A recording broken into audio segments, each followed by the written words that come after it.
What is up, everyone? This is Moturos here. Today I'm going to show you how to fix the ChatGPT login error access denied. So let's get right into this. So this is the easiest way that you can fix it. There's going to be two ways we're going to show you. The first one is to open up Google Chrome. Most likely you're doing this in Chrome. And even if it's not Chrome, even if it's Edge or another browser, basically you want to go to its settings.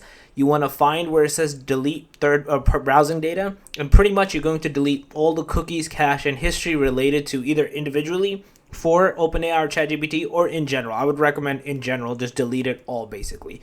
Pretty much get this out of the way and then try to log in. If that does not work, the next thing you need to do is pretty much try to log in via incognito or a different browser or with VPN. So like using Opera browser as an example. It has a built-in VPN. You can utilize that to log in.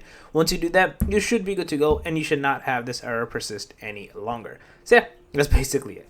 If you guys like the video, please press up. Guys, try to make sure to subscribe, click that notification bell, and then that Motorola's out. Peace.